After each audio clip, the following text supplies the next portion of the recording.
Hi guys, welcome to the Gin and Tonic Show.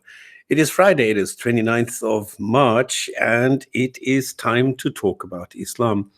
This is our weekly program every weekend on 2000 UK time, depending where we are. We're going to go into summertime soon, but today, it is still summertime in Europe. So we're talking about Islam, we're talking about the Quran, and unfortunately, Rob is unable to join us in the beginning. I don't know if he's going to join us later, but he's busy at work or with work, and I don't feel sorry for anyone who has too much work. So I'm very happy that he's busy earning good money, and I will just fill in for the time being. I don't know if I'm going to be joined by anybody so far. It doesn't look like it. But we're going to go through the Quran step by step, and we're going to carry on in the program. If there's anybody out there in the chat, welcome to the chat. Welcome to the Gin and Tonic Show. And if there's anything that you want to do, if you want to comment, if you want to ask, if you want to whatever, please feel free to do so. Now, as always, I'm going to start with a statement, because I think it's very important that we point out that we, as in the Gin and Tonic Show, we have no ill intention. We don't attack, we don't do anything of the sorts. We always have been about bringing facts to address an ideology, to confront Islam with reality. And then, of course, we're trying to engage in dialogue, to discuss differences in beliefs, because I believe that instead of hitting each other over the head, I think we should talk about these things. Now, we react to claims. We don't attack. Okay, if there were no Islam, I wouldn't go around trying to find things that I can criticize or something. So I'm looking at the claims that are made by Muslims and by Islam through the text in the Quran and the Hadith, and then we react to that. And we don't attack Muslims. We react to the claims in the text. So we criticize the ideology, the bad ideas in this ideology, but not individual Muslims or Muslims in general. If there's an idiot or somebody who makes a claim, absolutely, we go and we criticize that person as well for what they are saying. But it's not because he's a Muslim, but because he's an idiot. Now, we criticize the claims around the bad ideas, and we expose those who lie, deceive, who are willfully ignorant, the ignorant. Yes, but at the same time, we try and educate those who never had the benefit of a scientific education, and then confront us with false claims based within science. And things like what we had 2 weeks ago, where somebody said, well, the middle of the entire chapter has the word middle in it. But then when we look at it, we find it's not the middle, because if it's in the middle of the number 4, the middle of number 4 is somewhere between 2 and 3. So there is no in the middle. So these are the little things that we try and we confront with reality, and we say, look, if you want to find some miracle or something, you need to look again. And of course, I admit I get frustrated and I get emotional, and then I sound strident and harsh, but it's not actually what I want. And I'm actually looking forward to good arguments. And who knows, maybe someone can bring up a convincing good reason to believe there is this powerful supernatural entity somewhere out there. Although I must admit, I strongly doubt it. So we address Islam, we critique, we use facts, reality, and reasoning. We categorically condemn any abuse, oppression, slavery, and violence. We embrace free speech and criticism, factual and constructive criticism. And I think we're decent human beings.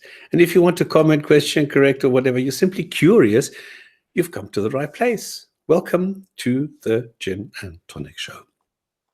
Now, Waris Rafiqs, no one has yet accepted the challenge of Sheikh Saleh Al-Fawzan to atheists. He is willing to pay for accommodation, food, and one-way ticket to Riyadh. Okay, I do not know what that challenge is. But then if he has a challenge, why doesn't he come here? Why doesn't, I mean, he doesn't have to pay for accommodation and food and a one-way ticket to Riyadh. What am I going to do with a one-way ticket to Riyadh? Do you think I'm going to go to Riyadh and then never want to come back? Come on. It shows you how stupid this is. But he can save his money. He could just go and well, for that money, he can buy a bloody good computer, a laptop, and then he can go and talk to us here. And then he can issue his challenge. And I think everybody believes me because they know this. I will not run away from a challenge regarding Islam. And the funny thing is, I've issued a challenge many, many years ago. And nobody has managed to come up with an answer. Okay. Now, I didn't find what I normally do, a positive, let's say, a positive hadith. So I'm going to go through some funny, crazy comments. Thunderous, my link is not working. Why is the link not working? I don't know why the link is not working. What can I do to make the link work? Can I invoke magic? What happens if I shorten this? As in such. Well, I can't send you another link because this is the link from the Hangout. If I send you this shortened one, is that going to work? I don't know. So I haven't been able to find any positive hadiths which I like to start the show off with, because we're not only looking at the bad side. We are quite prepared to show something good, something positive about Islam. And that's why I always try and start the show off with something positive. But I've been reading through the hadith and I haven't found one yet. And I'm already on book 3, 183. And I haven't found one. So I decided let's bring some crazy comments. And Rob was kind enough to supply us with those. So this is something that I can present to you. Jinn&Tonic, I wish people also strongly condemn bigotry within Muslims towards non-Muslim Kafirs as well. No, okay, let's do it one step at a time. I think this is too much. I see Muslims are very capable of condemning any kind of violence towards Muslims when it comes from non-Muslims. The funny thing is, when it comes to violence by Muslims towards other Muslims, I don't hear anything. I mean, every single day, when this New Zealand shooter went crazy in these 2 mosques and killed 50 or even now 51 people, at the same time, on the same day, there were people, Muslims, killed by other Muslims. But the funny thing is, everybody pointed out the non-Muslim killing Muslims, but not Muslims killing Muslims. Why is that? I wonder why Muslims have such a huge problem condemning other Muslims. And this is something that I am also going to point out. This hypocrisy. This is exactly what we have here, this bigotry within the Muslims towards non-Muslims and Muslims towards Muslims. I don't know why that is so difficult for people to accept and for Muslims to address. This is also part of reality. So, what is this? What was Saleh Al-Fawzan? Okay, does anybody know what the challenge is, by the way, that this guy issued? I don't know. All right, let's take a look. This is a comment where James was talking to Adnan Rashid in Speaker's Corner. I think this was a couple of days or maybe even a week ago. And Adnan Rashid is, I mean, we know he's not very clever, okay? He doesn't have a lot of, his IQ is not in triple digits, okay? So he's not really that intelligent, and he doesn't have that much knowledge, but he can talk a lot of shit. And this is exactly what he's doing. And the funny thing is, because he's actually quite simplistic, the same as with Ali Dawa, I think those two are on an equal level. And because they are so simplistic, they have a huge following, because it's very easy to follow them, because they do a lot of screaming and they do a lot of and people like that. I don't know why. So then James now said, listen, let's take a look at what Islam says, and a lot of people are now slamming James. All right, you people allow Muslims get preferential treatment to join the panel here. Absolutely. if there's a Muslim out there who wants to choose to join the panel, yes. We've had some bad examples. Oh, I see James made it. I just need to activate him. Welcome, Thunderous. There you go. Welcome to the panel. I just had to unmute you, so there you go. Hi, everybody. Good evening. I hope you're well. I'm fine, thank you. Can I just address the point that you was making earlier on with why there are... But do you join if you are a Muslim and you are not Stacks or some other idiot who really has no clue about Quran and Islam? As soon as we start, I mean, in just a few minutes after we've gone through the crazy comments here, we're going to start with the Quran. If you want to contribute, absolutely. How we're going to do this today? Because normally Rob does this and he says, just send me a request on Facebook and then I shall invite you in. And I don't know if I'm going to be able to do that. What you can do, can you do that? Well, you'll have to send one to the Jinn&Tonic show. I don't know if you send one to the Jinn&Tonic show, if this is going to arrive, or send one to me. How do I find me as Bernard Long? Here we go.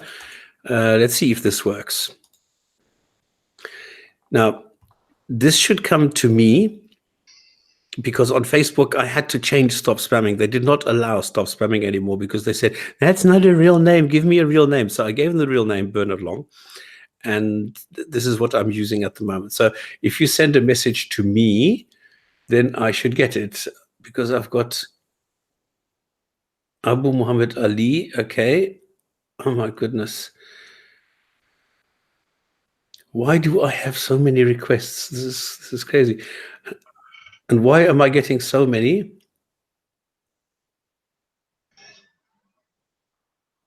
Ukrainian prostitutes. Okay. So try and send this. So Trey, send this to this link. Send me a message. There you go. I've just received the message. And let's see. Are you Muhammad?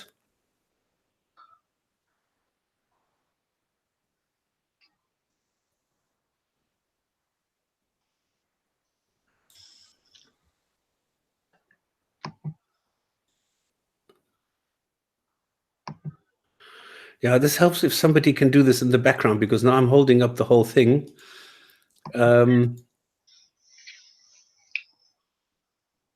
So this is a bit cumbersome if I have to do everything myself. You are Trey. Okay, great. Then what I'm going to do, James. Okay, Thunderous made it. So if I put this in here, no, I need to do this again because oh goodness, this shows why you need so many people on one show to be able to get this. Thunderous, when I sent you the second one, that worked immediately or what? Absolutely, works fine. Okay, so I'll have to do that. Then I will do this here. Ignore this one. And then put this in here. There you go. Oh, goodness. Sorry, guys, but I'm on my own at the moment because Thunderous can't do this at the moment. So, okay. So, Trent, you've got the link. You can join whenever you feel like it. Go ahead. Now, we said, Dave, I think there's a way to help Muslims, but it won't happen if we keep mocking and deriding their religion. Well, if there's a way to help Muslims, then it should be able to do this even if we mock their religion. Because if something is mock-worthy, then you're not going to help somebody by pretending that this is not mock-worthy. This doesn't work. You need to accept reality. So Muslims are very beautiful people. Kay, listen. I don't believe this. I just said we don't criticize individual Muslims. We don't criticize Muslims as a people. We criticize the bad ideas in Islam, not Muslims. Now, if a Muslim who is indoctrinated, born into this whole ideology, I am not going to blame that person for being indoctrinated. I'm not going to blame that person for being brainwashed. That's not the way that we work. What I am going to do is I'm going to criticize that person if that person tells me there are things like scientific miracles or something. then I'm going to criticize the person because that person is an idiot.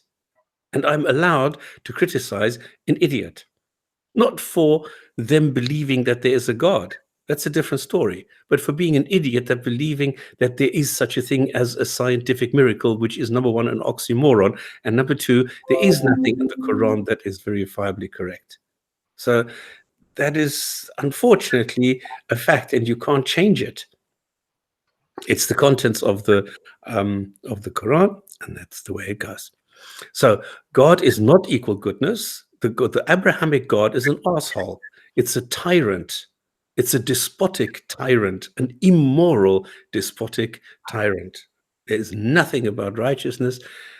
Okay, you just going around. It doesn't matter what you tell Dave. I'm reading this. If you want to talk to Dave, then go into a personal discussion with him. You are here on a public chat of the Jinn&Tonic show. Okay, right. Now, I lost the first jing, jing, jing, jing, jing. Crazy comment. Let me go back to the crazy comment. While we're waiting for Dave. So James was in Hyde Park, in Speaker's Corner. And like I said, Adnan has a huge following. And it's quite funny when they say he was not truthful when he was quoting the Quran or the Hadith. Now, James only reads the Quran or the Hadith. So, how can he be not truthful? And that's it. And James, he might got answer for mathematical error. No, he has never got an answer for the mathematical error. And he has not chosen a new topic. It's just that he has given up getting a true answer or a solution for the mathematical error in the Quran. And because it is wrong, there's nothing that anybody can do. So all you can do is accept that there's a mistake in the Quran and move on. And this is exactly what he's done. Now, I watched the bits of that clip that James refers to. It's an extremely dodgy clip. I wouldn't take it seriously. Well, you don't have to. If you don't like the Quran, then don't take it seriously by all means. It doesn't matter. But then saying, James, what a donkey, can't go to glue what he's saying.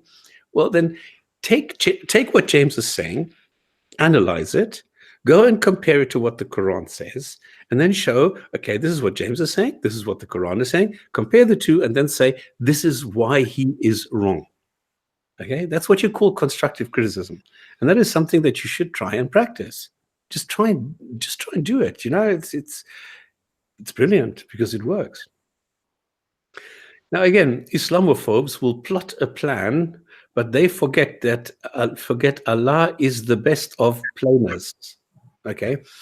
Now, Islamophobe is an expression that doesn't exist. Okay, it's just something that people use if they want to shut down, if they're too scared, if they want to run away and they want to shut down the discussion, they come up with the word Islamophobe because they've got no arguments, they've got nothing intelligent to say. And this is exactly what this guy says. Islamophobes will plot a plan and plan. Okay, maybe English is not his first language, but then why comment in English if you don't speak English? The only thing that he knows is the word Islamophobe, and he wants to bring in this Islamophobe. Sorry. And then Edward says, I'm a big fan of Brother Adnan. I'm new to his lectures, but have been listening to quite a bit of them. So then, how can you be a big fan if you haven't heard anything he says? And if you listen to what he says, he's a total idiot. I don't know how you could be a big fan. Now, I think everybody knows there's a couple of videos that are made on and where he gets slapped around in our show that he's actually quite an idiot. I love you for the sake of Allah, Brother Adnan. May Allah reward you with Janet El Fadusuchi.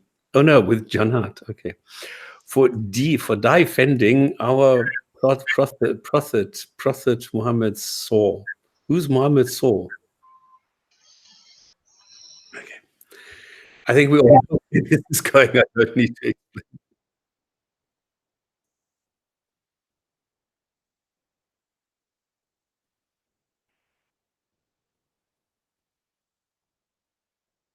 Yeah, I'm sorry, you're not going live.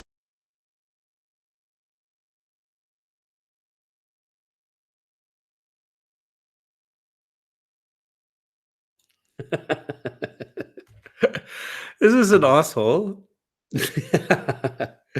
who tried to hijack us here and who thought he's going out, and he chucked out poor Thunderous, and he tried to mute me, and then he tried to bring in some stupid rhetoric here, but sorry, we are clued up a little bit here, you stupid idiot, Tre Muhammad. Just remind me that I need to block him forever and ever. What an idiot. Oh, goodness. Okay, I'll do that later. So what just happened in the background is that somebody comes on the chat here and says, can Muslims come on? And I said, yes, Muslims can come on, but there's a safeguard, and I'm using the safeguard. And even though I gave him the link, he just came on and just did really something stupid, and I just checked him out. So that's it. All right, let's carry on with the text. So we went to Islamophone. I'm a big fan, and I love you for the sake of Allah, brother Adnan. He was in bed with Janet Elfadus or something. Now, defending. I don't understand. James, I'm now blocked. This asshole. Yes, and I don't know how to unblock you. Oh, goodness. How did he do that? So, these are the trolls that you get. Because they don't have any arguments, they have nothing that they can do. And because they don't have any arguments, then they want to, cause as much shit as possible, and that's it.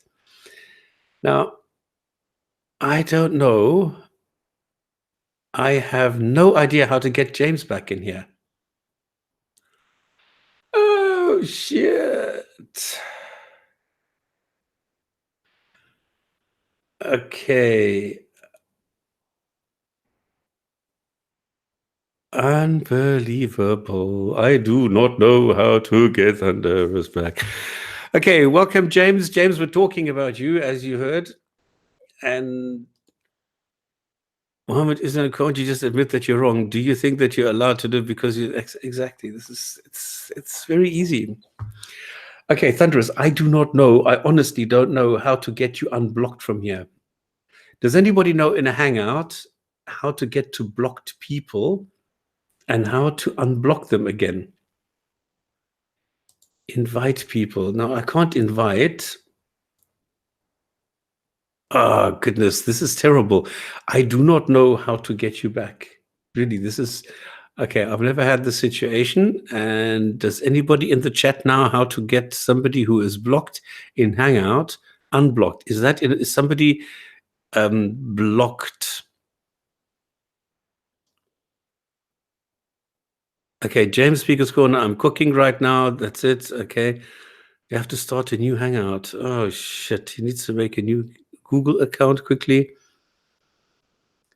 Just another. Yes, I am that dumb. Yes, I really honestly do not know how to unblock somebody if that person has been blocked by some stupid idiot who is too much of a coward to come on the show and to give us any points. So he has to go to stupid things like that. So, yes. Okay, what I'm going to do is I'm going to copy your address and I'm going to invite you via the address and see if you can then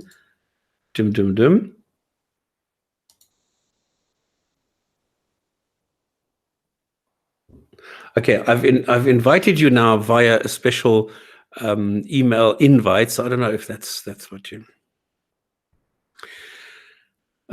support.com Hangouts. Oh, is that a text? No, it's impossible to unblock people. I've heard other people say that. Goodness. Okay, Thunderous, do you have any possibility to use a different ID? I've heard it. Kalam, yep, support. Okay. All right, do I need to read this thing now? Block or ignore some users who don't need your sanitation to filter spam. Block someone, go to Hangouts, go to select the person. To open the click and block. Unblock. So go to Hangouts in Gmail, open settings. On Hangouts, Google, click settings. On Gmail, click error, select blocked people. Okay, go to Hangouts. Okay. But I need to go then to a different account. I suppose I'll have to go to Jinn&Tonic account. Oh, goodness. Where's the Jinn? Thunderous settings.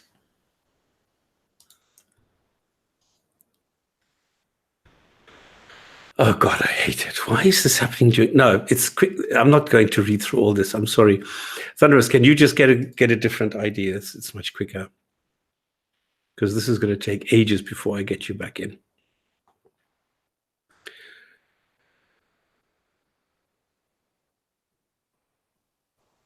All right, let's carry on. So this guy loves Adnan Rashid for some odd reason, and he's quite vociferous about it and says yes. Okay, next one. Mashallah, brother Adnan destroyed James's lies. James, did you hear that? You lied like crazy, and this guy thinks that Adnan destroyed you. Medieval Islamic books, ? He's imposing the European Dark Ages on Islamic literature and jurisprudence as if it's comparable. This bigot is sneaky. European Dark Ages on Islamic literature. Well, you wish. Okay, we don't need to comment on that one. Let's go to the next one. The Sheikh and Adnan speaks to James in strong words. Well, there you go. Now they showed you, James. Yes, you're providing us with so much entertainment. Adnan needs to stop discussing trivial matters with hate preachers. There you go. When context is put, all aggressors against Islam fall easy. To ridicule their position, just put context. They really are weak. See, that's all you need. All you need is context, and all your claims fall away. It's that easy. Then you have someone take James to a mental hospital. James is playing games. Don't talk to him. It's just a waste of time. He's in deep hate and jealousy.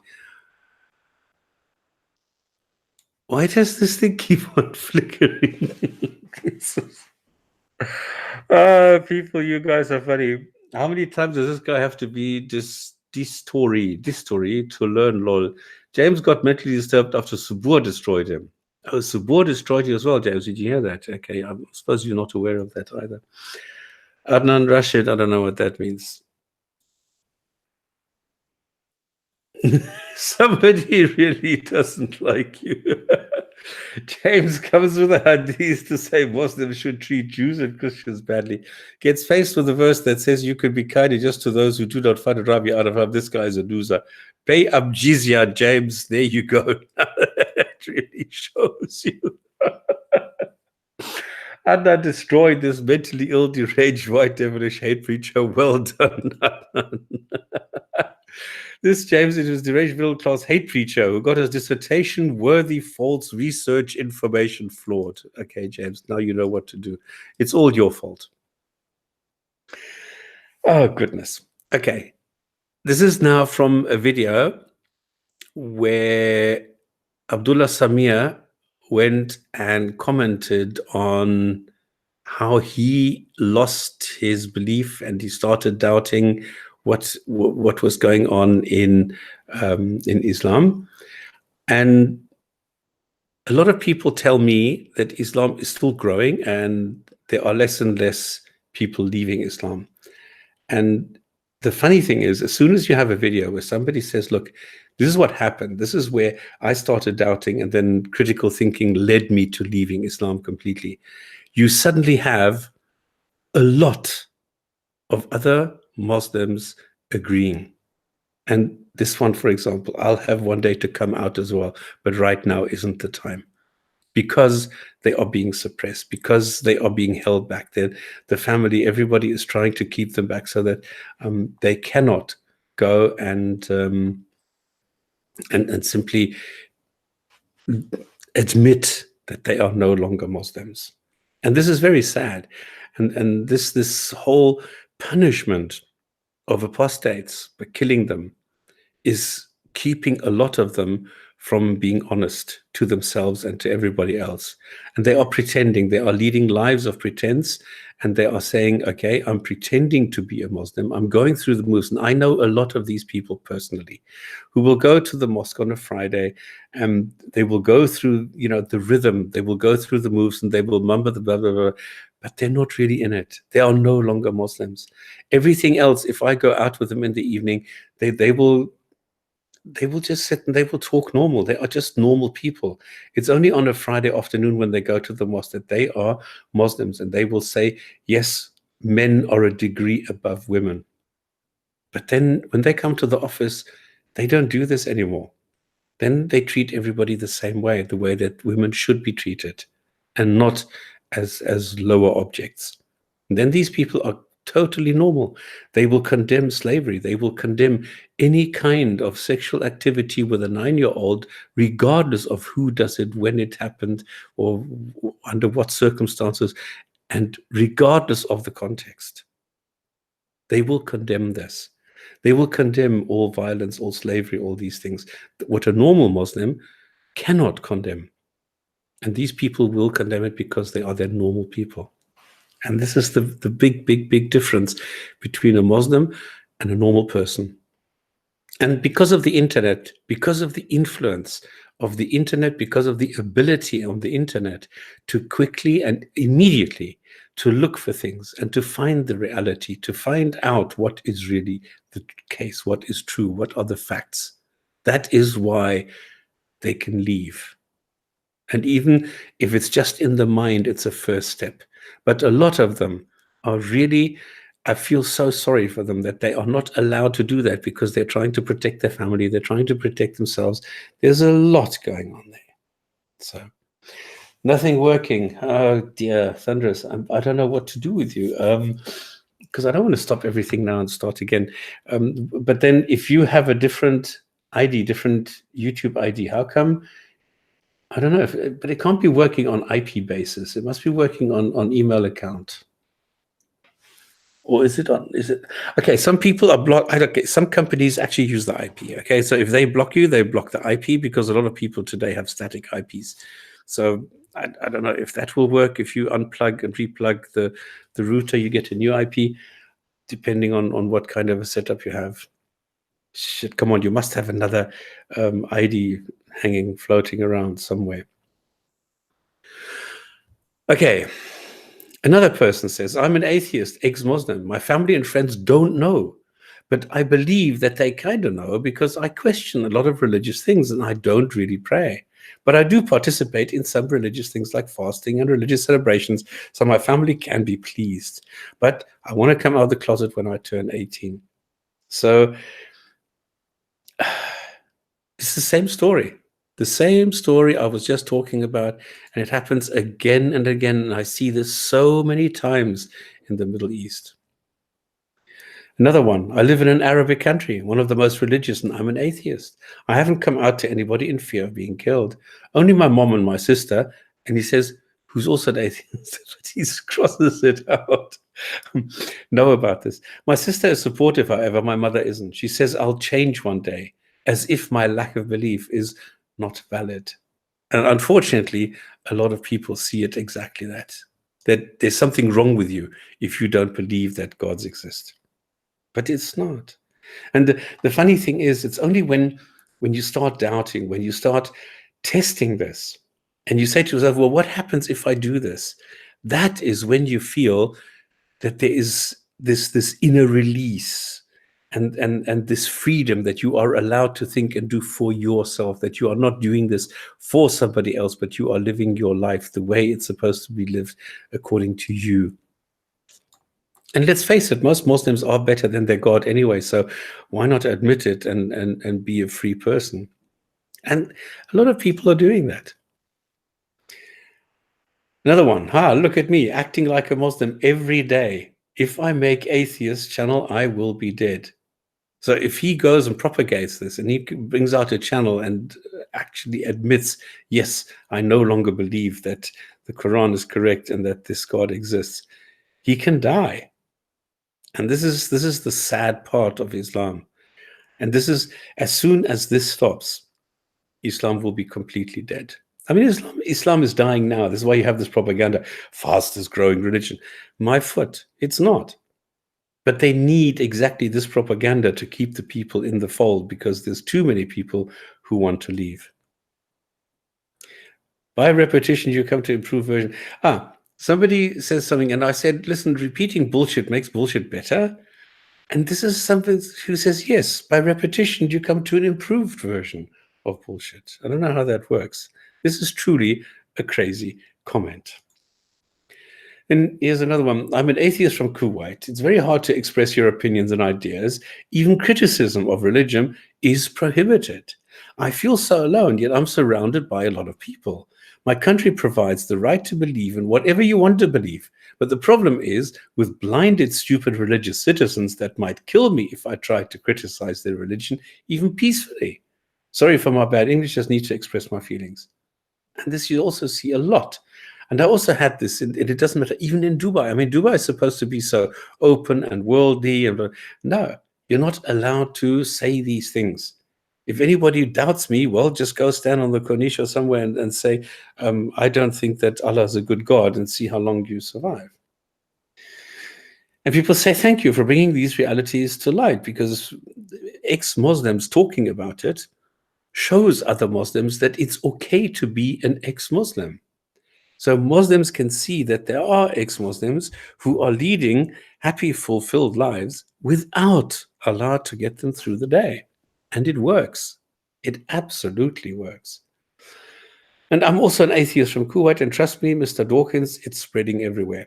I was so religious 7 years ago, but deep down I knew that it didn't make sense. Islam is cancer, just like Christianity in the Middle Ages. You've changed my life so much, and for the first I can seriously go by my day not carrying so much hate towards Jews, gays, and Christians. The West must stand with Arab secularists, because no good will ever come from the followers of Islam, I suppose. It's missing. Okay, Orphan Robert, please note that for our group, numerical wonders in the Quran are but one small facet of the greater inimitable linguistic miracle. Having a book with superior inimitable literary form which contains simultaneously to all these numerical wonders in addition to pre-scientific information, in addition to fulfill prophecies, blah, blah, blah, blah, blah. Bullshit. None of this can be demonstrated. None of this can be shown to be correct. And yet, Muslims bring these kind of arguments thinking that they are convincing. But anybody who uses both their brain cells simultaneously just for half a millisecond will immediately see that this is absolute nonsense. They will laugh about this. And if Islam is really dependent on such laughable claims, there's something very wrong. Because if Islam were so convincing, you wouldn't need this kind of bullshit. You don't need an inimitable literary form, which doesn't exist. You don't need to make these claims that the word day appears 365 days, which number one, it doesn't, and number two, is irrelevant, because Islam does not work on the Gregorian calendar. So even if the word day would appear 365 days, so what? There is nothing significant about this. There is nothing remarkable about this. I mean, there are much more remarkable feats in text massaging, and I've shown these. I've done so many videos on this. Like, I don't know if you've heard of the Rickrolling, where they take a song by Rick Astley and they make a scientific text, and the first word of every line is actually the text of the song by Rick Astley, "Never Gonna Give You Up." And they make it into a cogent text, which if you don't know the song, you will think this is a scientific paper. But the first word of every single line is exactly the text of this song. Now that is brilliance. And it's brilliance. It is creativity, human creativity.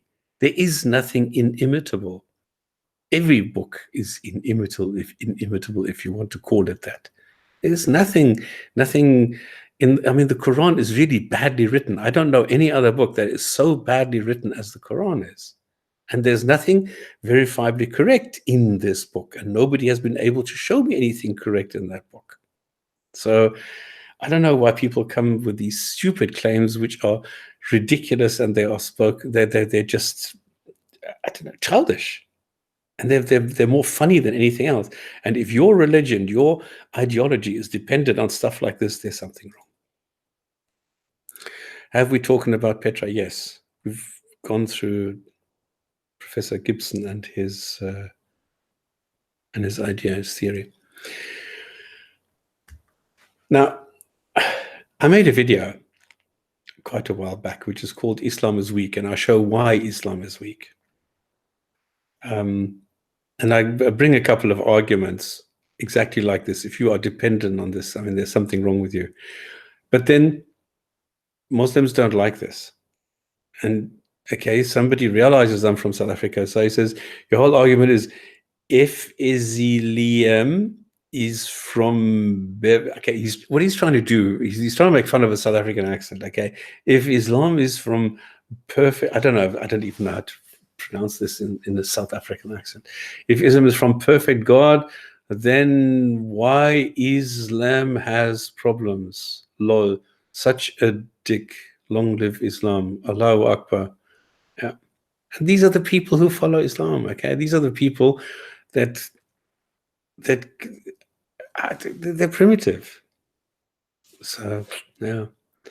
And I've suck a dick. Sorry, no, this is what I replied. I'm not a gay, so I'll leave that for you to, if you enjoy this so much. And then he says, change your picture, piss fuck. All atheists are terrorists. And those that leave Islam support child prostitution. This is how desperate some people get, because they really have no argument whatsoever. So this is the classic ad hominem, where you go and address the speaker, but not the speech. And then finally, this is now the culmination. This is now the ejaculation. This is now the height of everything. All kuffar are liars. Okay, just like that. And this is the sad thing about them. We need a central heresy investigation committee, so that when Muslims like you pass our borders, we have our Sharia police investigate them and charge them for pedophilia and behead them, because kufrism promotes homosexuality, and homosexuality and pedophilia is the same thing. Okay. There's nothing else that you can do. And he comes up with homosexuality and pedophilia and Islamophobia and things that. Okay, I'm going to go solo. I'm going to go to the Quran now, so we'll have to do everything from the chat. Sorry, Thunderous. I don't know. I don't know how this guy managed to block you so quickly. So, I mean, this guy. Now, he was not active. I blocked him from being active in the chat. This is why nobody could hear or see anything that he was doing. But he still managed to kick you. That's amazing. And I was very quick in chucking him out. So, all right. Now, these are some definitions, because people come with this Islamophobia and things like that. So what is the coffee? Is the person upon whom one coughs. Okay, he's the coffee. If you're, okay, I don't know how many I'm going to be able to go through before I'm going to sit on the floor. If you're flabbergasted, it means you're appalled over how much weight you have gained. I'm aghast at the flabber. Jesus. And if you abdicate, it's to give up all hope of ever having a flat stomach. So your abs. I don't know if people actually understand the joke here, because I think you need to be English speaking, because these are really. If you go to the Esplanade and attempt an explanation while drunk, is an explanade. If you're willy-nilly, then it's impotent or negligent. Describes a condition in which you absentmindedly answer the door when you're not going your negligee. Okay, let's leave this. This is too much for me. I'm sorry. I think these are really incredibly funny. So there you go. Okay, guys, then what we do is we go back. Where's my original? Where's me? Here's me, but I want my other one. Where's my other one? Ah, this is so funny. I've lost my other thingamajig.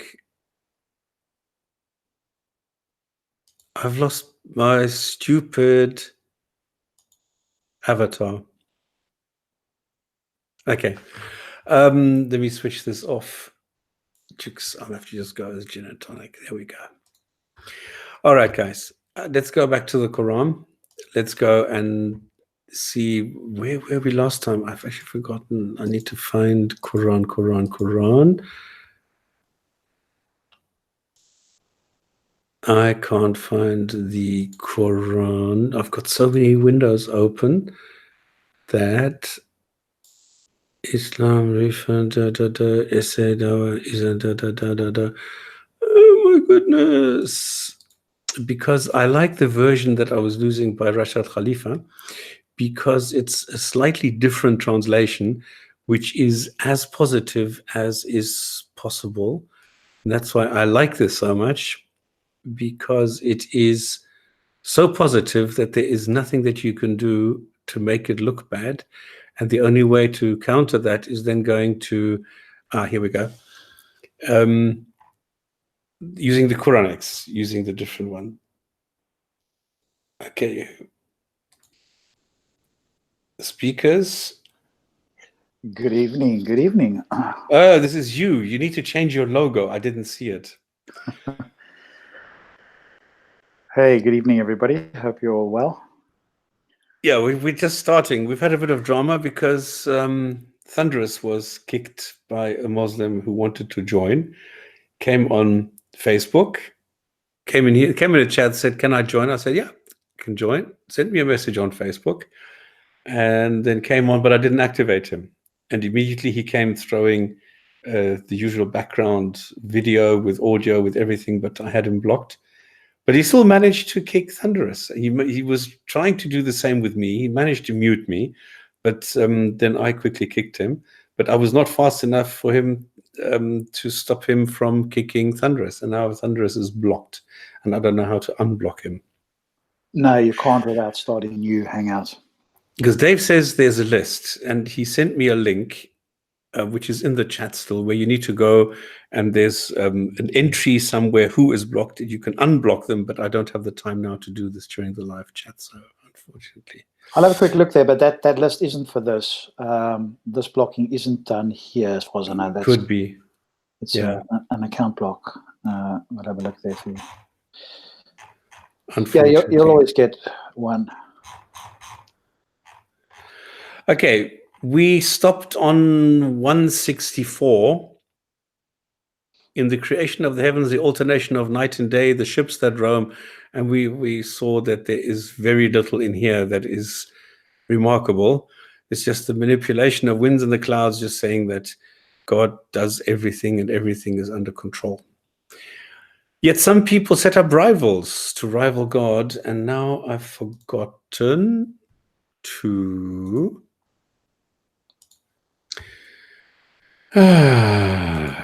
goodness gracious me. I need to open a new window, put in here the paste and go, the Quran, go find 164. Shall I share screen, or have you got it? Then I got it here. Okay. 164.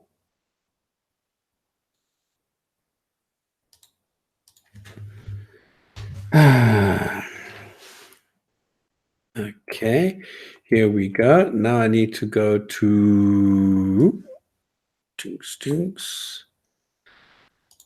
You know, it's actually amazing if you're doing everything yourself all at the same time, that it actually gets quite difficult to do everything yourself. Yeah. Well, big shout out to Dave as well. My great icon here. We'll be adding it. I don't know why I didn't add it there. We'll try and add it to the Jinn&Tonic as well. But you can see this logo, hopefully. Thanks to TDS Dave. So that'll be a new logo for us. I don't know if you can see it. Yeah, and I've used it in the trailer already. So we'll brilliant. be using it in the future because it looks really nice. Yeah. Awesome. Great job, Dave. Okay, 164, creation of heavens and earth, we've done. 165, yet some people set up. Is everybody okay with the screen share? Everybody can see, everybody can read. Let's I have a have look. now blocked my own. There we go. Here's the chat, Yeah. so I can do it. Good. Some people set up idols to rival God. Yeah, like Muhammad, because I think Muhammad is an idol. This is the classic definition of an idol. So Muhammad is definitely an idol. And love them as they are God. Those who believe love God the most. If only the transgressors could see themselves when they see the retribution. They will realize then that all power belongs to God alone and that God's retribution is awesome. Another Now, threat, right? That's all it is. So there is very little okay, what do you get from a sentence like this? Well, if you set presumably- up a rival, Hmm. then you get punished. Well, presumably as well, he might have been referring to the rest of the idols around the Kaaba, right? We could have been. I can't see there in the footnote. Well, they will realize then that all power belongs to God alone. And then if you realize that, then you get a huge reward. So this is the point. So, it's a carrot and a stick.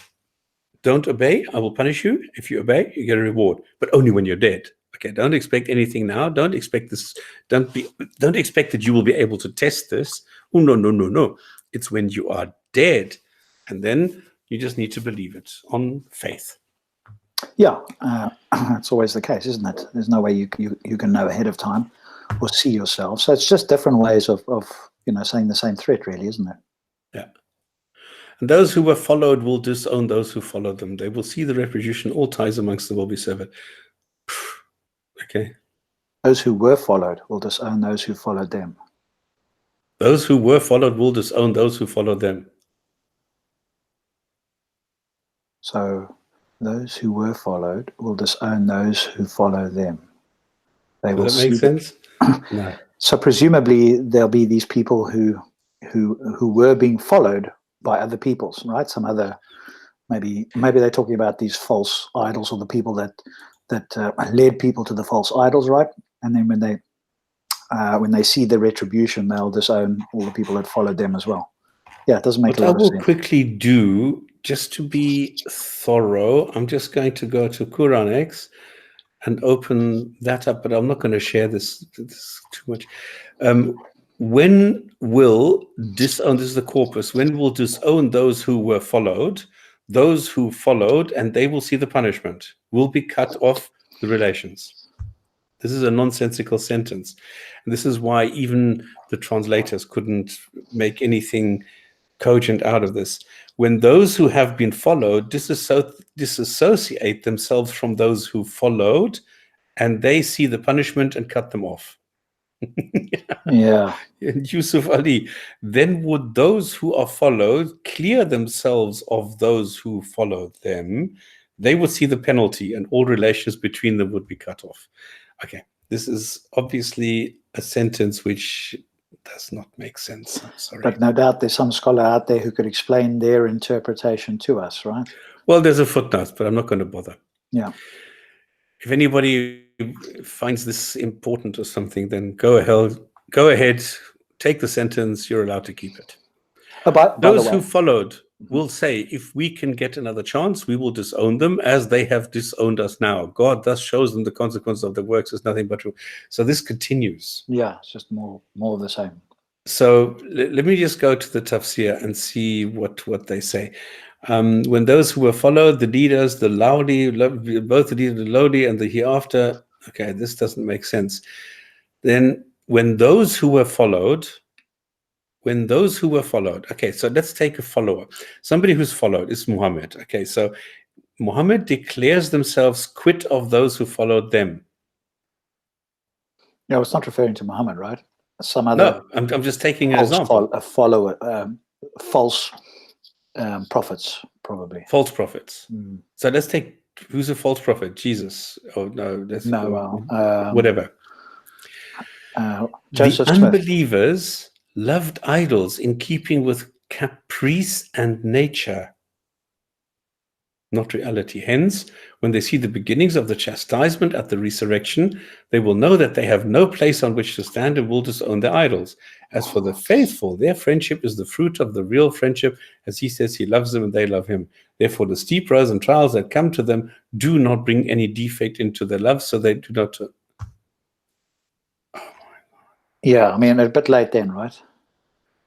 Disown their followers, that is to say, they have denied misleading them, and they have seen the chastisement and the cords, the bonds of affection and kinship that were between them on earth are cut away before them.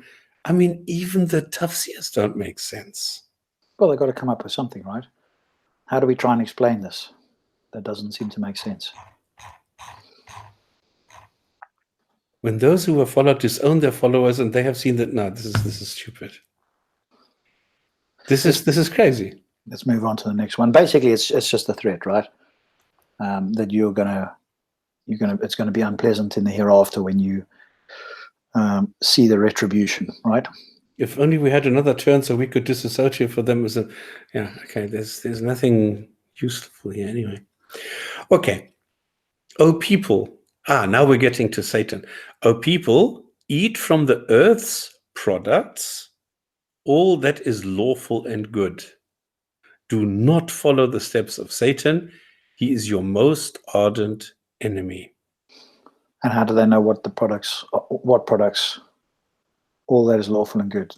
So is there any products? Well, you're allowed to eat everything except pork and blood. And yeah. Right, okay. But we haven't read that yet, right? That only comes later. Yes. Yeah, so if you got this far and you didn't get a chance to get to the further verses and you were hungry, what would you do then? And you happen to have some pork around, would that be okay? Because you're not going to do this whole Quran in a single sitting before you have your next meal, right? So if you're reading this book and it hasn't given you the prohibitions first, how are you supposed to know? And there's no if you're living right? in the year 625 and the don't eat pork hasn't been sent down yet, people were still happily gobbling up pork. Yeah, but remember, this isn't in chronological order, so maybe it was sent down, but somebody who'd not been at that time, even if we granted that, there's not in chronological order, and maybe the pork verse had come down for those people at the time, if you were a follower after that and you just had the Quran to go by, well, you wouldn't know that, right? You'd be reading along to here and you'd be happily having a bit of pork, and then later on you'd have to, throw it up if you got that far in the Quran. Surely you'd have the prohibitions first, right? Well, you see, this is exactly the kind of comment that you see in the chat. Open your minds, you will understand every religion. No, that's what we're trying to do, buddy. You cannot understand this religion. Now, we're not looking at the political sentences at the moment. Okay, we're not looking at violence. We're not looking at rape. We're not looking at anything here. We're just looking at the sentences, the way they are produced to us. So this is a God who's writing a book and who says to me, look, you can eat from the earth's products all that is lawful and good, but don't follow the steps of Satan. He is your enemy. Now, number one, he hasn't told me yet what is lawful and good. He hasn't told me yet what the fuck is Satan. Oh, sorry, who on earth is Satan? I don't know who Satan is. I don't know why he is my enemy. But this God is telling me, you can eat everything you want, but don't follow Satan. So is Satan somebody who's going to give me sugar, who's going to give me food that is bad for me, or what? Who is this Satan? Yeah, because we're only talking about food at the moment. So Satan is somebody who's trying. He's a bad cook. He's McDonald's or something. He's the McDonald's of the 7th century, or what? Don't you understand that this is total nonsense? This is absolute, utter nonsense coming in this book by a God who says to me, you can eat everything, but don't follow Satan. We don't know anything about this. We don't know what is good and bad and what Satan is and what he's going to give to me. That's nonsense. 169, he only commands you to commit evil and vice. Now, is he still referring to Satan now? I suppose. Yeah. He only commands you to commit evil and vice. Well, I don't know what that is. To say about God what you do not know. Now, how can he tell me to say something what I do not know? And if I don't know this, then it doesn't really matter what I'm being told, because God, who created me, according to the Islamic narration, so I'm being created by this God, and this God didn't know how to put his messages into me. He couldn't pre-program me to tell me this is what you need to do, and then I'm going to test you, so learn this, but I'm going to put the information into you, and then you can decide what you want. But he couldn't do that. He's impotent. He doesn't know how to do this. So then he creates human beings, gets it wrong all the time, then has the flood, has to start from zero, create some more human beings. Then the human beings come along and they do things they're not supposed to do. So he sends a book, and they change the book, but he didn't know that they're going to change the book. So he has to send some messengers to correct the contents of the book that he was unable to bring to the people, which they also failed. So he brought another book. And again, he brought some messengers to explain the book to the people, which he failed to do. So he created more and more human beings who all failed to understand the messages that he was trying to give them. He sends books, he sends people, he sends everything, and he still manages to get it wrong. And then finally, he says, I've had it with you guys. I'm now going to produce the book, and I'm only going to give you one last chance. I'm going to bring you one last messenger, and that's it. And you better understand him. And then he gives them this text, which nobody can understand, and he needs to bring another messenger who explains the text, who can't explain the text, who contradicts the text and makes a huge mess of it, makes it even worse. And then we're being tested on this. Really? Is that what you are trying to sell to me? And I'm supposed to buy all of this? I would be willing to bet we could bring the most learned scholar here and open this to any one of these verses and try and get him to do it without appealing to the tafsirs or anything else, and see how he comes to his conclusion on what this means, right? And I think they would have a huge battle here. So they'd have to go look at what somebody else made up to see if they agree or if it makes sense. You know, if somebody else makes something up and it reasonably makes sense, you go, oh yeah, that could be the case. You just take it on, right? It's that's absolutely amazing. Far from clear. And you're going to get judged on this. You're going to get tested on this. But this is what I say, people, and no, Muslims, okay, Muslims, don't follow the Quran. Don't follow what God said. Don't follow what Muhammad said. They follow scholars. Because you can't follow the Quran. You can't follow Muhammad. You have to follow what the people are telling you, what the Quran and what the scholars, what the tafsirs and what the hadith say. So only the combination of these three levels in the form of the scholars will then give you some sort of idea that you can actually follow, whether it makes sense or not, whether it is more or not. That's a different story once again. But you have to follow the scholar before a human being, okay, before you can make sense of any of this. But the Quran as such, come on, people, we are reading the Quran, okay? This is the text. Yes, I can show you the Arabic, and yes, we can talk about nuances in the translation. But it is not that fundamentally different. There is nothing here that makes sense. Do you prefer this website to Quranic then? Sorry? Do you prefer this website to Quranic? What I'm doing here, this is the most positive, most benign translation, because Sahih International and Yusuf Ali are still like a little bit honest, the same as Pickthall and definitely the Corpus. And so where they don't make sense, what Rashid Khalifa has done, he's already interpreted it into a more positive version. So I'm trying to be as beneficent, as generous as I possibly can. How old is this? This is 1972. Okay, so it's a very modern one compared to Yeah. and Pickthall and the rest. Yeah. Exactly. And that is why I'm using this one, because the language is a lot, it's not as stilted as Pickthall, for example. So this is easy to understand, and it's the most the benign version. And I'm sorry if I sound like I'm lisping and I'm drunk. I'm not. I guarantee you. I'm just so pumped full of different medication and so full of everything, because I had this allergic reaction. So I was actually in ER yesterday because I couldn't breathe and I couldn't swallow because my tongue was so big. So sometimes, because my tongue is still big, it sounds like I'm lisping. It sounds like I'm drunk, but I'm not. Okay. 170. Sorry? No, I'm glad you're here and in reasonably good health. So that's. No, I'm fine. It's just yesterday it was terrifying because when you can't breathe, you know, like it's really bad, and they pumped me so full of histamine and all sorts of stuff. So when they are told follow what God has revealed, and they say we follow only what we found our parents doing. What if their parents did not understand and were not guided? That's a very good point, and this is okay. This is actually something that makes a lot of sense. First time that I see something in the Quran that makes sense. Okay, when they are told follow what God has revealed, we follow what we found our parents doing, and this is what is true for a lot of Muslims. Like this is what I hear a lot from the people, that they will say, well, my parents taught me this, and people don't question. They don't question what the parents told them. And if they do, they will go to the imam. And then if the imam can't help them, they go to somebody else and they go to a scholar. So this is the way, the hierarchy that it works. But most of all, it's the parents that influence the kids. Yeah. And most people haven't read the Quran, right? Correct. So let's just, for clarity's sake, Sahih says, and when it says follow what Allah has revealed, they say, rather we will follow that which we found our fathers doing, even though the fathers understood nothing, nor were they guided.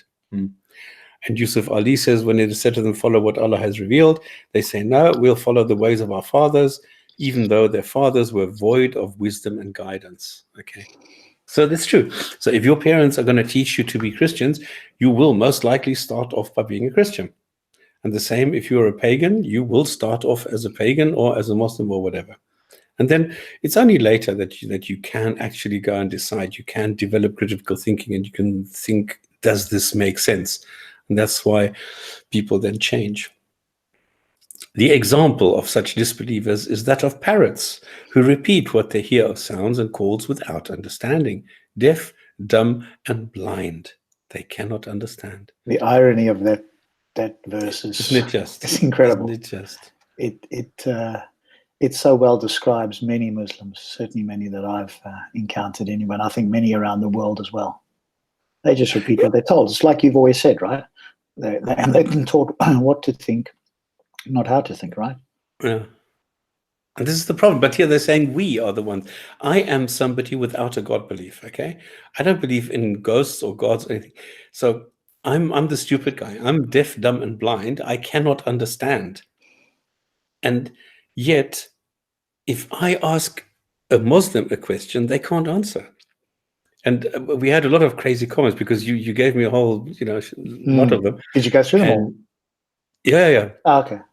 Yeah. And there were a couple of others that I added. And it shows that they really have no clue. They have to resort to all stupid things, and telling me that this is written by a God because it mentions the word day 365 times. This is showing stupidity, childish, ridiculous ignorance. Nothing else. It's not that they understand anything. Tell me what these sentences just now said. Tell me what the significance is. Tell me what the guidance is towards salvation if I read those sentences. You can't. But yet I am deaf, dumb, and blind. I cannot understand. Well, then bloody well, give me something I can understand. Well, it's the usual today. You haven't got an open heart. You're full of hate. Yet we're just reading this stuff. So I just dismiss that sort of emotional nonsense, right? Anybody can say that about anybody. You're full of hate. And that can be justified, I think, a lot more to certain believers. And, everybody that's believing this book is just not looking with an open heart like you and I. If they saw this with an open heart, they'd stop believing, right? Anybody can say that. It's meaningless. And the funny thing is, this Quran, and we need to look at the process. We need to look. This is like the percolated version. This is the pinnacle, because all the other versions were burnt. All the other Quran versions were not so good. They were burnt. This is the result. This is the best of the ones. This is the one that is supposed to have survived. And now look what nonsense you have in this one. So imagine what the others contained. This is okay. I'll open my heart to whatever. And then what? If I open my heart and I do what really? Okay, let's look at 172. Oh, you believe, eat from the good things we provided, and be thankful to God if you worship him alone. Okay, what does this tell me? It just tells you, carry on. No, exactly. This is just eat from the good things we provided for you. This is just making the claim that there is a God out there who provided something. All you're doing is attributing everything that is positive to God and everything that is negative to Satan in retrospect, after the fact. It's not that if something like this happens, then it will be so and so. It's never as a prophecy or anything. It's always retrofitted. You see, this was bad for you, and therefore it must come from Satan. Yeah, but hang on, what happens if it changes?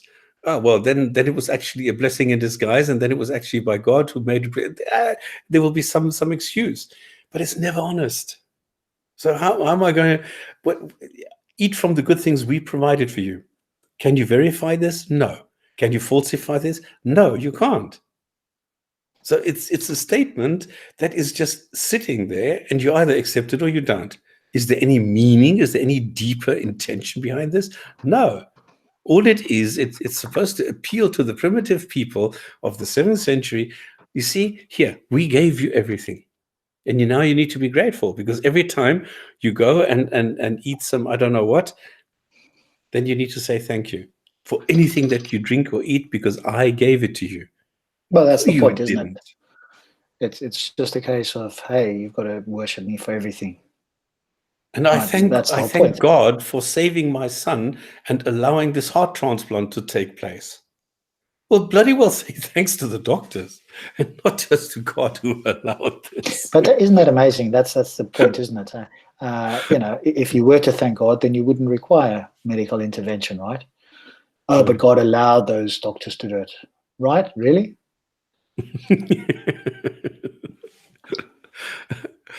Well, 173, he only prohibits for you the eating of animals that die of themselves without human interference, and blood, the meat of pigs, and animals dedicated to other than God.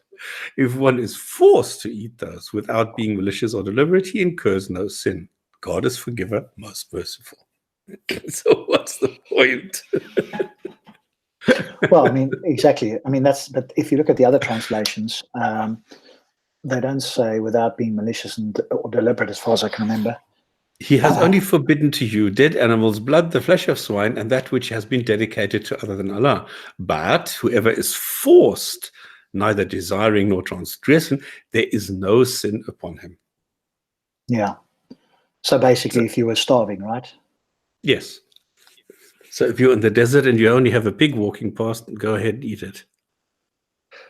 But it's a good verse to bring up, because when Muslims come along and they say, hey, you can interpret verses. Okay, some of the literalist ones say that, but the Sufis and others will go, hey, you've got to interpret these verses. Then you can bring them a verse like this. Is there any Muslim in the world who will interpret this to mean, well, if I had plenty and I just fancied some pork, I could have some. Could anybody possibly interpret that verse as such? And even the Sufi I spoke to, no, actually, yeah, that's an objective verse. Oh, right. How do you come by this? Is their methodology to determine which one is a literal objective verse and which you can take figuratively? Oh, well, then you've got to go to the scholars, right, who themselves have made this stuff up, right? Exactly. They don't have a standard. They become a standard because, hey, they've got the word scholar and they've looked at it for many hours. Somehow that makes them more proficient at it, right? They're still got to come up with something. So what is the point of having this? What is the point, anyway, of telling me you're not allowed to eat pork? Is there any rationale? Well, it's unclean, although there's no scientific evidence that pigs are. That all pigs, anyway. I mean, they might have some that are poorly brought up, but there's no evidence that pork has any negative health benefits, right? So what exactly is the point of this? And when I've spoken to Muslims, it's because they eat all kinds of things. Well, obviously they've got a digestive system that is very different, and clearly, if they're brought up properly and allowed to graze and do all the rest of it, what's the problem with those? If you had them in a slop, maybe that wouldn't be so good. But if you had them out grazing, and there's no scientific evidence that shows you that these have a negative effect if you are going to eat meat, then what is the point of not eating it, right? Well, the funny thing is that pigs are actually so versatile that there's hundreds of products with pork in them where you wouldn't expect it. So there's a whole lot of stuff that Muslims are eating that contains pork without them knowing it. But it's not declared because it's just a side product somewhere, but there is pork in there. The funny thing is that the body produces alcohol. So you can't get around these things. So these rules are so arbitrary. They are so ridiculous and nonsensical that, you have to ask yourself, what is the point of this? Now, a pig, for example, is actually quite a cleanly animal. I don't know what you call this. It's actually quite a clean animal because, for example, a pig will never go and shit where it eats. A lot of other animals don't have this. A lot of animals will eat other shit, and there's a lot of animals which are scavengers. I mean, shrimp, for example, I heard is probably the worst, or lobsters or things like that. So if you eat a mussel is only eating up the dirt of what is left in the ocean. So there I would actually understand it, or frog legs or things like that. But there's no mention of that. But Yeah. pigs. So one of the commenters goes, it's not haram because it's unhealthy. It's only forbidden because the Creator disallows it. So it is a test. So anything he disallows. So it's just random. It's completely arbitrary. I'll just pick this animal to test you not to eat it. It could be that. Yeah. Yeah, but that's just random, right? I mean, it could just be any Yeah, animal. but this is the Euthyphro's dilemma all over again. Is it good because God says it, or does God command it because it is good? Well, in this case, it's the other way around. Is it prohibited because it is bad, or because God says so? You see, this is Well, in this case, this comment is suggesting that it's just a test, right? What is the test? Just not to eat what you're just for told the hell not of to it. eat. Yeah, I'm Yeah, just but going the to pick inquiring mind something. asks, yeah, Let's say why pigs. select that particular animal, right? Why not a cow, as the Hindus go, whatever, right? If you look into the eyes of a cow, because I've got cows where I live out in the country here, you can get a sense of like a conscious animal that is very much aware of its surroundings, that you just get a feeling when you're looking into the eyes of a cow, for example, that, there's more to it than just, 4 legs and some meat and milk giving out, right? There's something about it. But again, if And then, people of course, carry I'm sorry. No, carry on. That's good. I was going to say, what happens if we start generating meat artificially? What happens if some of those proteins or whatever you find in there are resembling that of pork? Then what? Because we can't continue eating meat from animals. So we're now starting to produce meat just for the sake of producing meat. And then there's no point of being a vegetarian. There's no point of being vegan or anything, because you're not harming another animal. It's just That's true. Yeah. They're doing it in the artificial States meat. already, right? There was a company, I think I listened to it on the Sam Harris podcast. One of his podcasts, he was interviewing the CEO of they're producing meat in a laboratory, right? That Yeah, but it's now $15,000 a kilo or something. Yeah, well, I mean, the price will come down, obviously, and that sort of stuff. So Yes. nobody will buy it like that. But the idea is eventually you can have that. So the people that want to still eat meat can have, laboratory grown meat that's completely safe, that it has none of the side effects of normal meat. And once they get it to taste the same, you won't know the difference, right? And you can cook it and you can put all the stuff on it. And they tested it already, and people couldn't really tell the difference, right? I mean, you have to have a very, sensitive palate to know the difference, but you're eating something that's much healthier, right? But again, Exactly. But now what happens if it resembles pork? Then what? Well, if it isn't strictly pork, then presumably it's okay, right? How do you know that? Exactly. This is my question. I mean, how do you test it? Well, presumably, God didn't sort of think of these things, that he gave us this ability. And the commenter in the chat here suggests the test is to believe in what Allah says and to obey/disobey his commands, and that's it. It does not prove to be unharmful.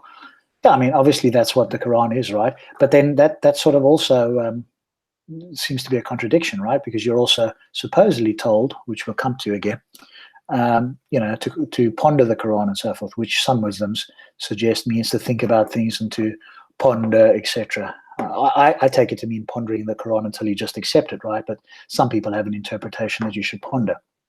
And if you are pondering like we are pondering now, then obviously you want to know why. Why select that particular animal? Because again, it would be trivially easy for God to say, hey, and the reason I select pork is for this and this reason, right? And then we could evaluate it by today's standards and go, yeah, well, that's pretty smart, or no, that's complete nonsense, right? But you're not given any reason. And some inquiring minds do want to know a reason, right? Some people don't just follow orders.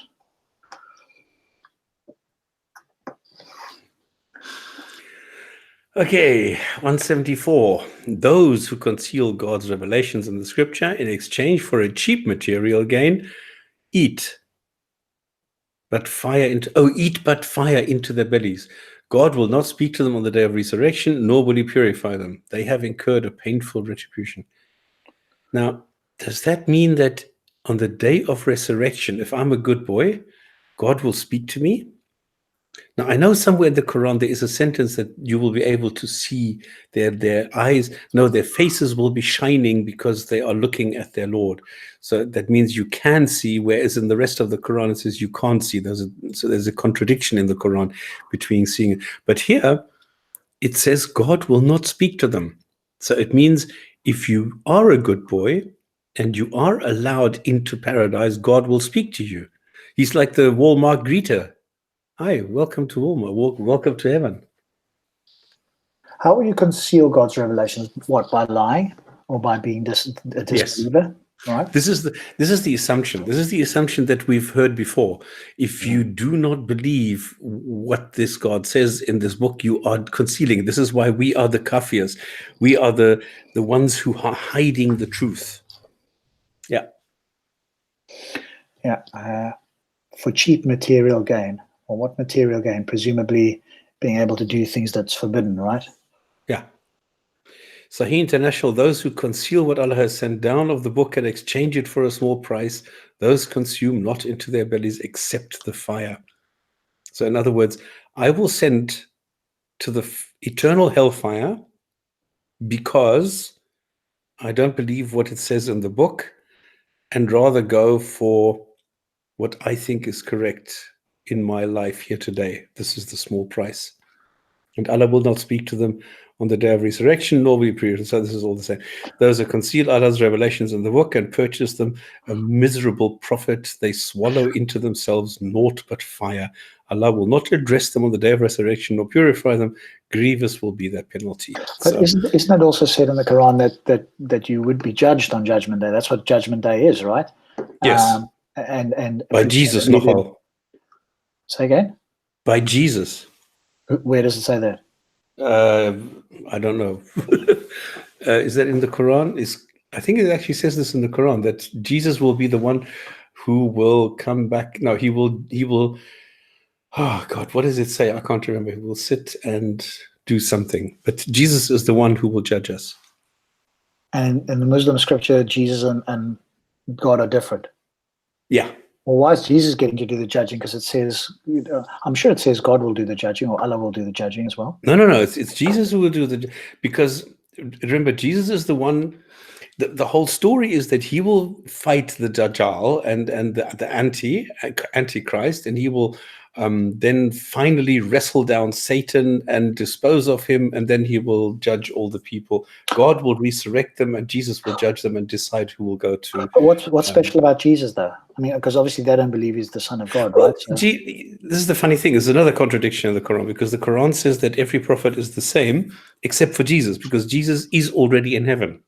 He was already elevated or taken up, or whatever you want to call that. So he's the only exception to all the other prophets. The other prophets don't know if they're going to go to heaven. Jesus is already there. Just a quick note as well. Thanks, TDS Dave. There's the Discord link for the after show. So if you're not already part of grab yourself the app or click on it, and it'll open a new window in your browser, and we'll pop onto Discord after. Probably around 10 or something, I guess, or whenever Stops is tired, we'll pop onto Discord for an after chat. I'm so tired. Because this stuff, this antihistamine or whatever they pump into you, Jesus, I can sleep like 48 hours. Or you I'm get drinking yourself coffee on- because I'm one of these people, I can drink coffee as a relaxant. So I drink coffee and go straight to sleep. Same as asparagus doesn't affect the smell or anything. So there's a couple of things that's, I'm one of the 10% or 8% where it doesn't have any effect. Okay. It is they, 175, it is they who chose the straying instead of guidance and the retribution instead of forgiveness. Consequently, they will have to endure hell. Now, remember there's 105 sentences like this in the Quran, which tell me, the person without a God belief, that I'm going to get punished forever and ever because I am not a naive believer. And this is one of those where it says, okay, look, if you don't want to believe, it's up to you, but then you're going to go to hell. I'm going to punish you. I'm the merciful, the all merciful, the most merciful God. And I'm so just that I'm going to punish you forever.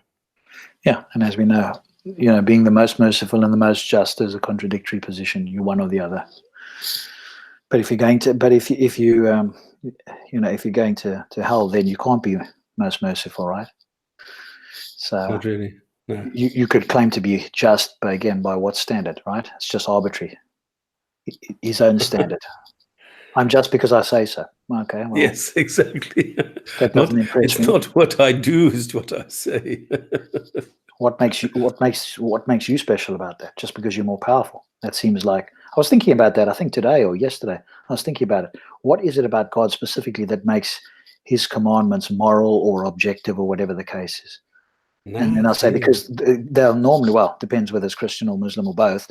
They might just say, because his nature is all good. Well, what does that really mean, right? Because all good could mean slaughter certain people or whatever the case is. So what it really is, and other people way smarter than me have broken it down. I mean, it's a tautology. God is the good, which just means really God is God, right? And really, exactly. It's just by it's divine might makes right. That's basically what it is. Because I'm more powerful and I created you, therefore whatever I say goes, right? So that's not an objective standard. That's purely an arbitrary standard that just goes, hey, I'm the mighty guy, so whatever I say is quote unquote objective. But even if he was all knowing, right, that still doesn't follow that. Therefore, it's objectively justified. So, but just from that verse alone, we can say that he can't be all merciful, right? Because any all merciful God would not send anybody to hell, right? That's what mercy means, right? To forego, ultimate punishment. Well, yeah, one level down. Okay, let's take a look quickly because there's it's excellent that you have critical thinking and it's good that you're asking, where do I get this from?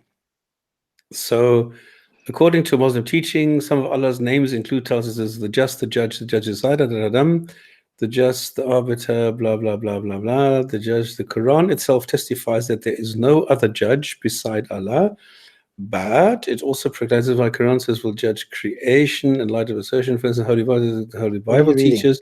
Tafsir. Interestingly, the Holy One happens to be... I'm just looking at the Quran texts.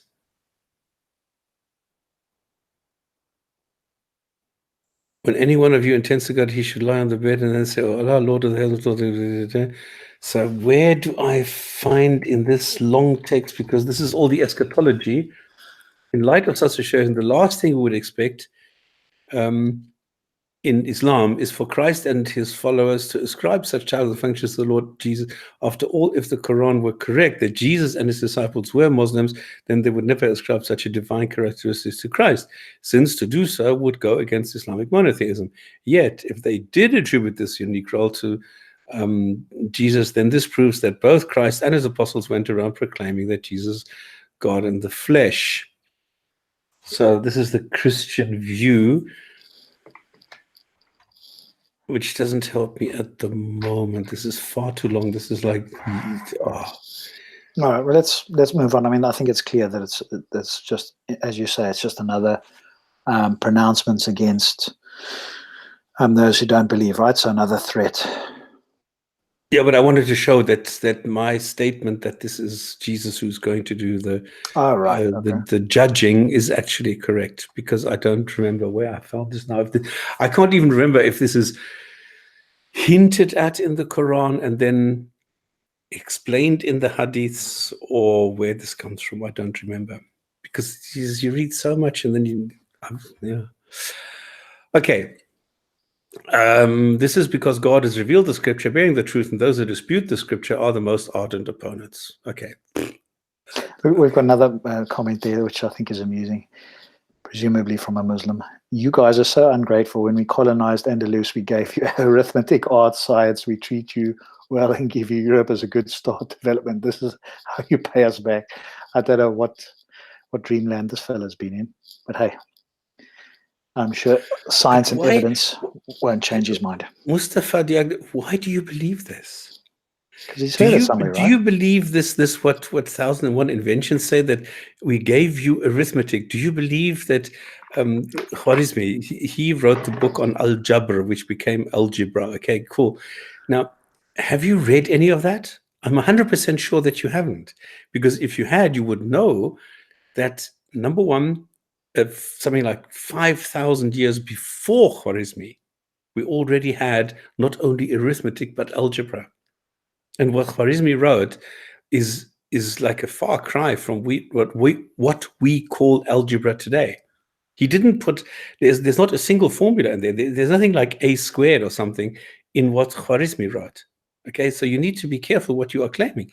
If you go and read what he actually wrote, you will not understand anything, because all he's doing is just repeating what the Sumerians found out, and he's just repeating it in different words. He's just explaining it. So it's not that he invented it. It's not that he found it. What he did do, and he is brilliant. I mean, Khwarizmi was a brilliant man, make no mistake. He went and advanced it. But it's not that he gave us arithmetic or something. That's brilliant. That's absolute stupidity to say something like this. No, Beach, Greeks did not invent algebra. No. It's much older. We have cuneiform tablets with algebraic functions on them. It's much older. It's 6,000 years old.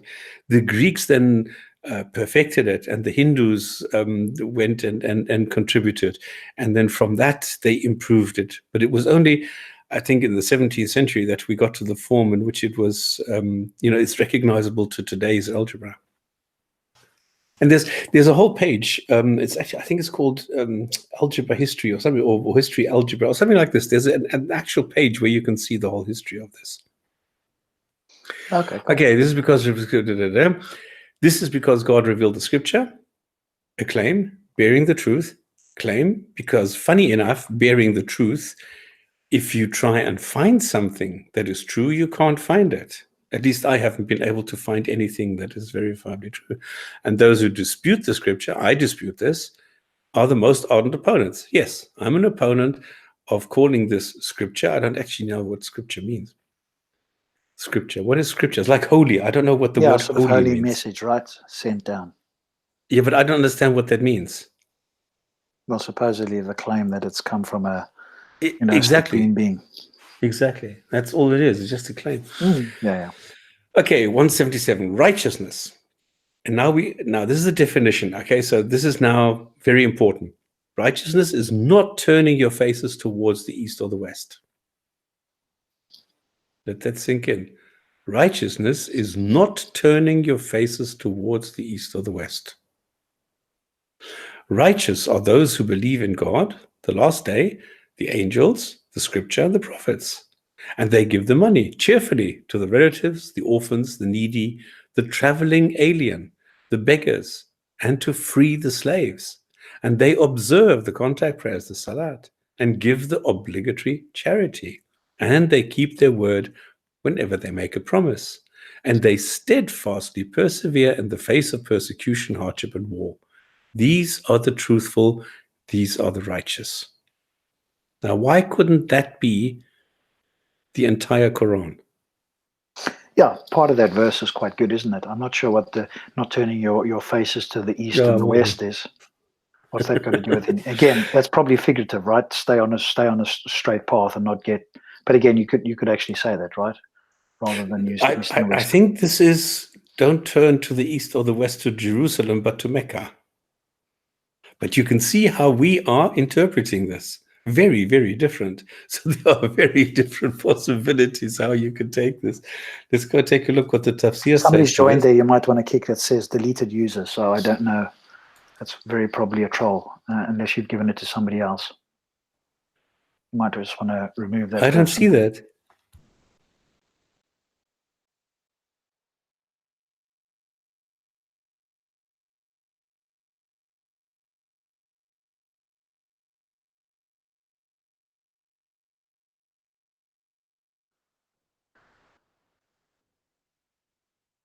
Okay, he's muted you. You need to unmute yourself.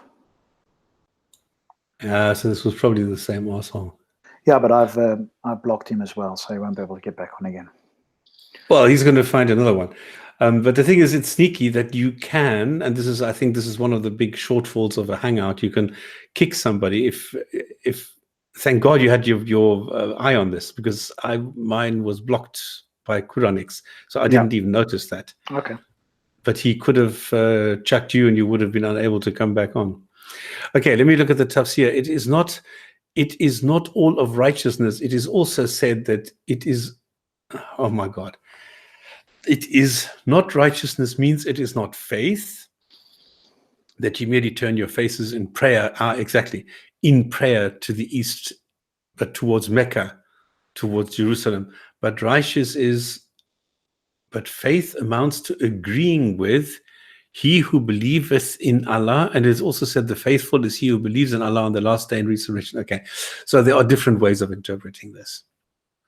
But this is something, I don't know who still remembers. We did a sequence where, an episode of the Jinn&Tonic show, where we went through the core tenets. We said, because you have the 5 pillars, and then you have the 6 beliefs.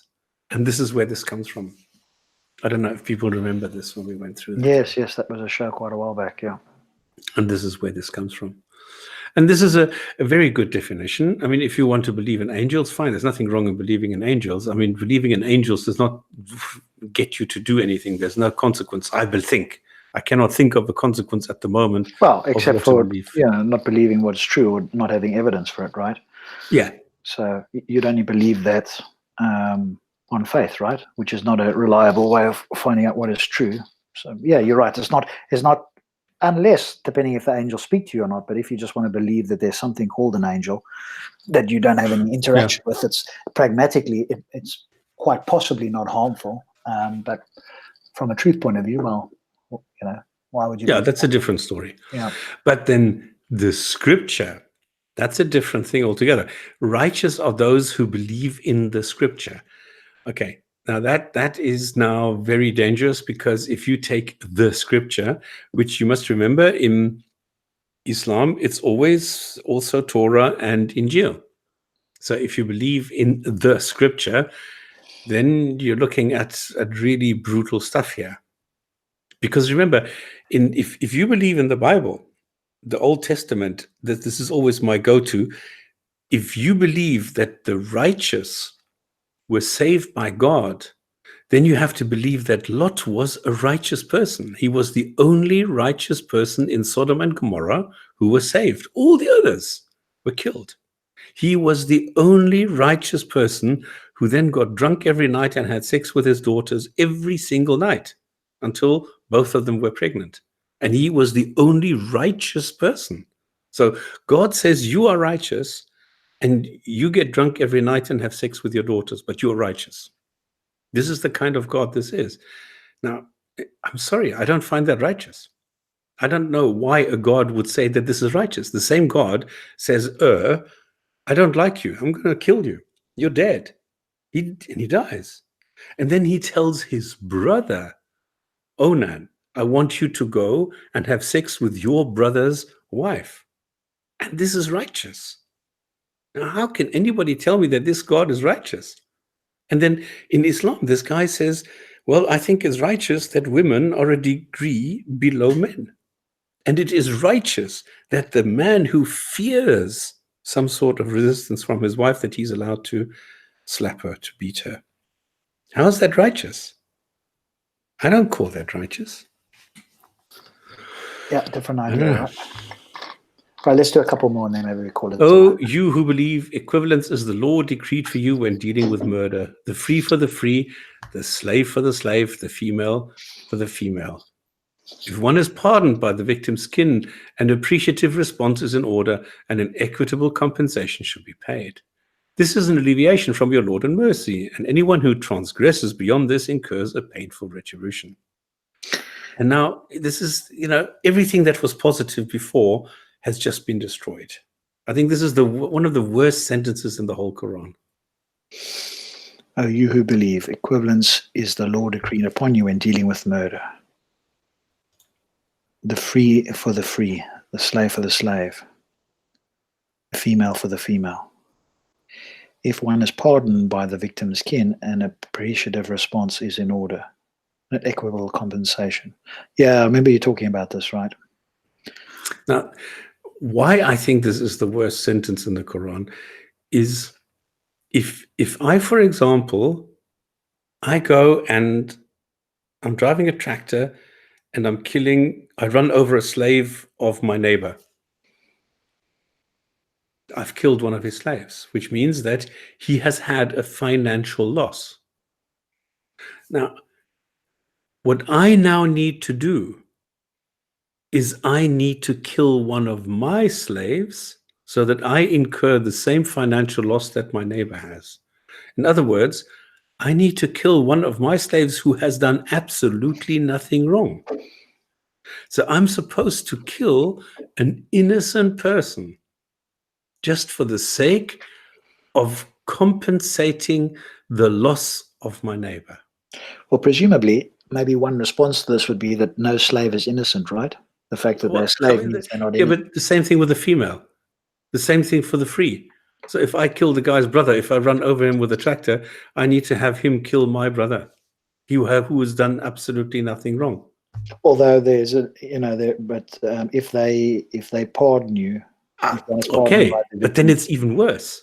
Now, if you don't want to do that, if you say, well, actually, the neighbor comes to me and says, look, okay, I don't want you to now go and kill one of your slaves, or I don't want to kill your brother because he's done nothing wrong. Give me some money. So now what you are doing is you're putting a financial value on a human being.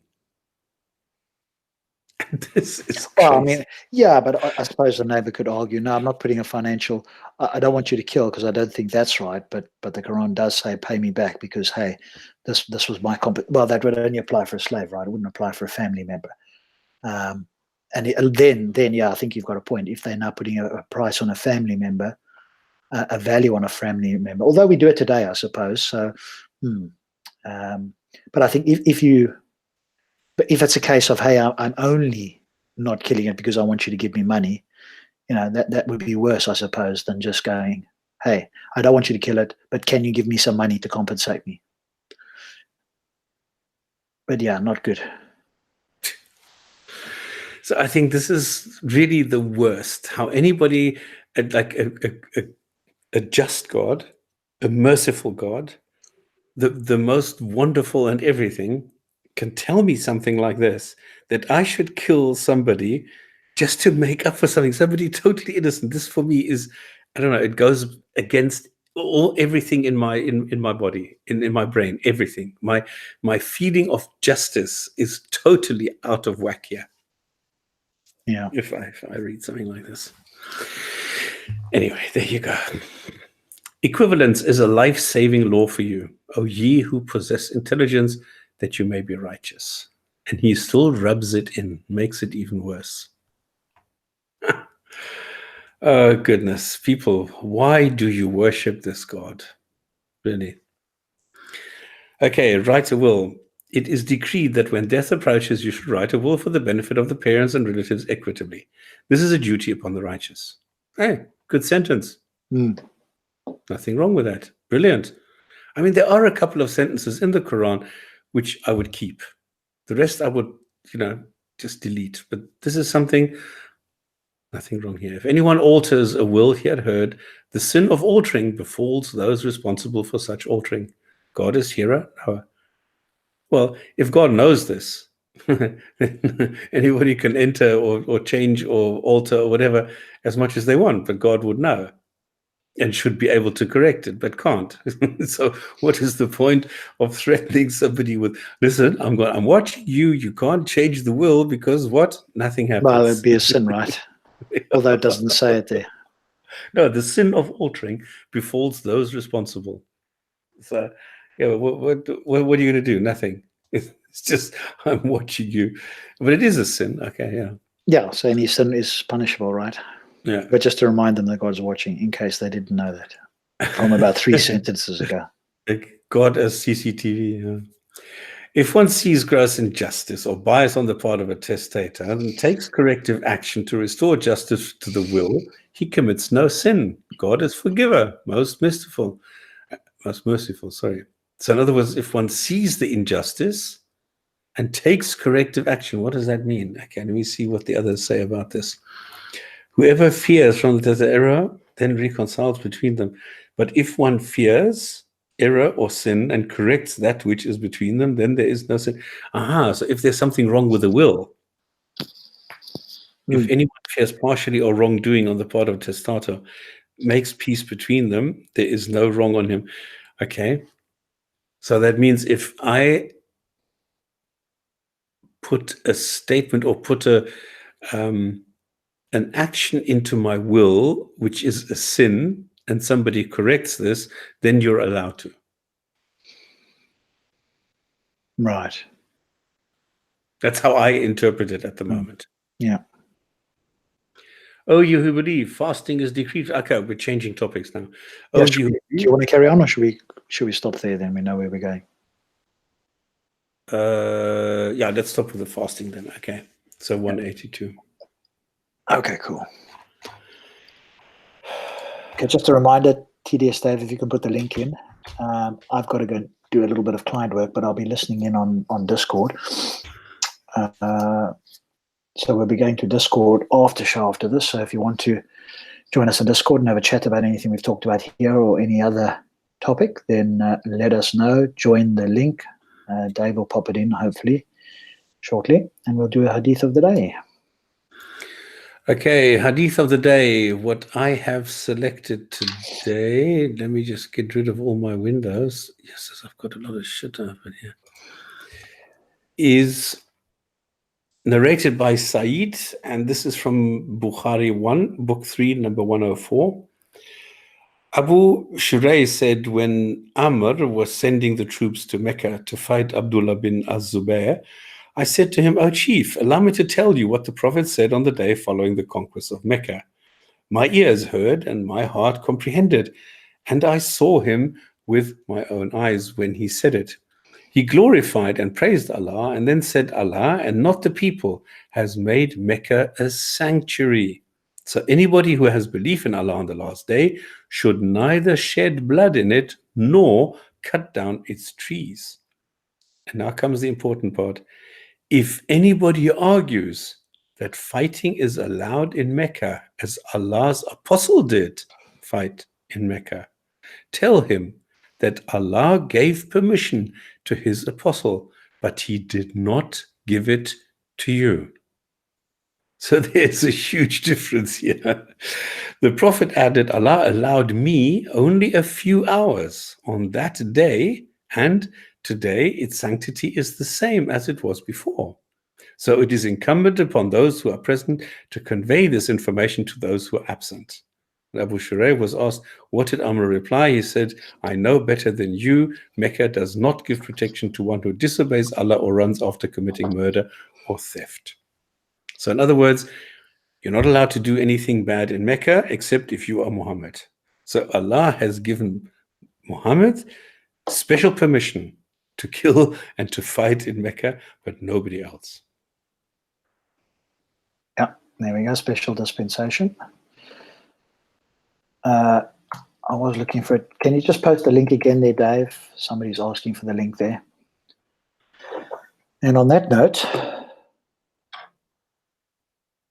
thank you, Stops, for... This is the shortest Gin and Tonic we've had in a long time. Yes, yeah, we'll go to a show. We'll hopefully have Thunderous on. We'll have a slightly longer one. There we go. The Discord link is in the chat again, so click on that link. Come and join us on the Gin and Tonic show. And that'll be an after show in the voice chat that says after show.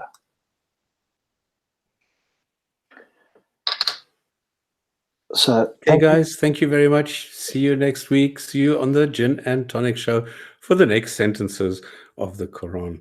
And if you have questions, suggestions, corrections, or you're just curious, come and join us and come here to the chat and ask us, or join us on the show, on the panel, but please don't bomb us. It's futile. It's really ridiculous, extremely childish, and it shows how desperate you are. It's really stupid. As for everybody else, thank you very much. Goodbye, and thanks for the good wishes. Bye. Thank you. Good night.